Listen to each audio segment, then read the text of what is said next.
Aja, aku alatnya gawe apa, Cak?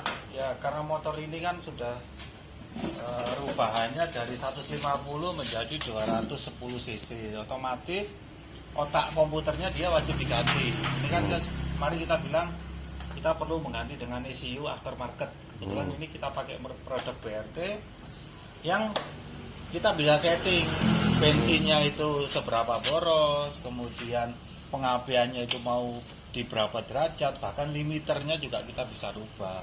Nyetingnya lewat alat Nah, itu.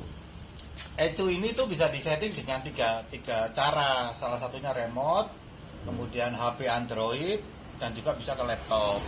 Ya, tergantung mekanik itu sukanya yang bagaimana. Nah ini kebetulan karena saya bawanya remote, ya kita nyoba settingnya pakai remote. Lu gue Cak ketok kabeh, Cak. Ya. Nah ini ya. Ini jelas ini.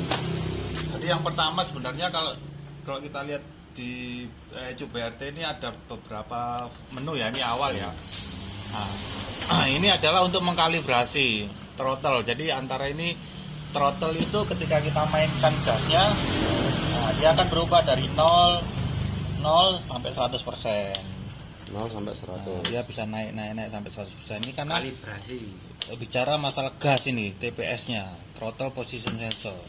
Ini wajib dikalibrasi awal. Caranya ya tinggal posisi awal tadi kita tekan tombol diag, kita save. Nah, dia kalibrasi untuk titik 0. Kemudian kita tarik gas, kita tahan, kemudian kita save. Gaspol kita tahan, kemudian kita save. Nah, artinya dia bisa 100%, kalau dilepas dia bisa 0%. Nah, kemudian Artinya TPS normal. TPS-nya normal. Kemudian kita juga bisa ngecek injektor oke, sensor TPS oke, sensor temperatur udara oke, tekanan manifold juga oke, sensor suhu oke. Jadi dari alat ini bisa terbaca semua Ya, kondisi normal ya. kondisi normal ya kan. Kemudian nah ini dia pompa kalau di ECU ini dia belum bisa, tapi di ECU yang di atasnya bisa. Kemudian kita juga bisa ngeset limiter. Kita mau di set ini kebetulan kita set 12, bisa kita set di 13 misalkan. Atau bahkan di 14.000. Jadi fleksibel, mekanik maunya di setting di RPM berapa. Setelah di set ya kita save. Maka motor akan terlimit di RPM 13.000. Berarti 13.000 DE posisi berbet ya. Berbeda. Tapi harus tahu bahwa ketika kita men-setting di 13.000, mesin itu sanggup atau tidak. Gitu loh. Harus pastikan dulu, jangan asal Berarti terus. harus tahu belajar standar dulu. Ya, standarnya dulu. Kalau misalkan nggak tahu, kalau di motor CRF standar biasanya saya settingnya cuma di 11.500. Karena standar. Kalau standar, tapi kalau ini karena ini partnya sudah penggantian banyak, termasuk pegas klepnya sudah diganti, maka kita bisa set tadi di RPM yang lebih tinggi 13.000. Bahkan sebenarnya 13.500 pun dia kuat juga, enggak masalah. Cuman biar kita aman saja kita set di 13.000 misalnya safety. Ya kan. Kemudian ini juga ada kalibrasi suhu. Artinya apa? Saat ini saya nyeting di temperatur 38 derajat. Ya, temperatur di 38 derajat. Kemudian kita kasih kalibrasi 0,45%. Artinya apa? Setiap perubahan 1 derajat ke bawah atau ke atas, dia akan terkalibrasi, bensinnya akan terkalibrasi sebanyak 0,45%. Jadi misalkan kita bawa ke Malang dengan suhu misalkan 30 derajat, maka ada selisih 8 derajat dengan kondisi sekarang.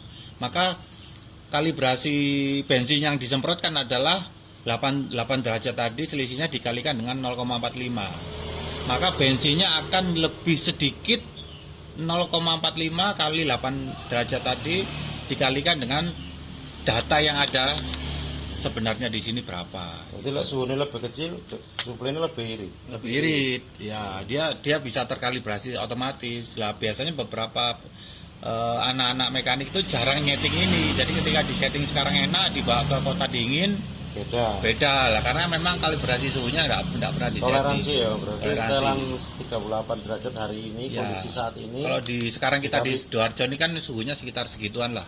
Berarti kalibrasi 0,45. Ya gitu.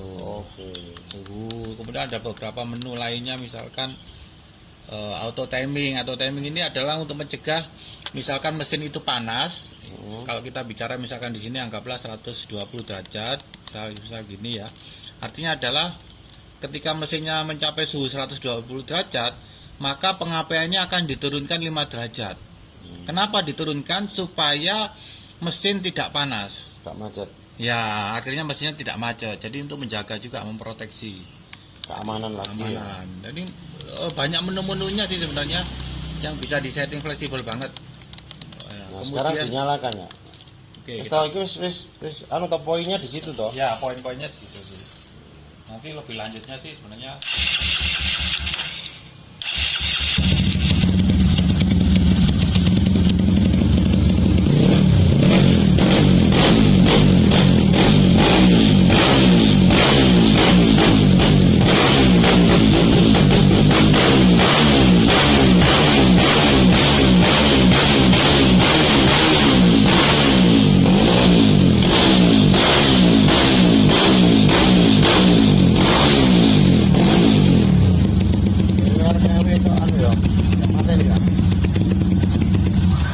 Berarti RPM-nya iso sampai 13.000 ya. sampai 13.000. Ini CC-nya wis digedekno iki. Ya, CC-nya sudah naik di 210 cc.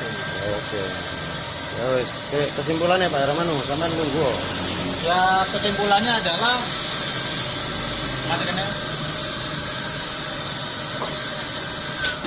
ya pada dasarnya teman-teman kalau yang mau modif motor, karena motor-motor sekarang itu injeksi, jadi hal paling utama yang harus diganti adalah wajib Anda mengganti ECU. Ini wajib ya, apapun itu Anda tidak akan bisa modif enak, mesin dirubah bagaimanapun kalau ECU-nya tidak dirubah, maka settingan atau power terbaiknya tidak akan pernah dapat. Tidak akan pernah dapat, saya jamin. Karena ECU pabrik tidak pernah mengakomodir untuk modifikasi mesin. Standar. Memang untuk keamanan, memang untuk standar. Keawetan. Ya, keawetan. Dan pabrik nggak pernah berpikiran CRF akan dinaikkan cc-nya jadi 200, 250, bahkan 300. Pabrik nggak pernah mikir.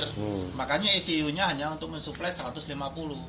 Tapi begitu cc-nya naik 200, naik 250, bahkan naik 300 cc, maka ECU standar sudah tidak mampu mensupport.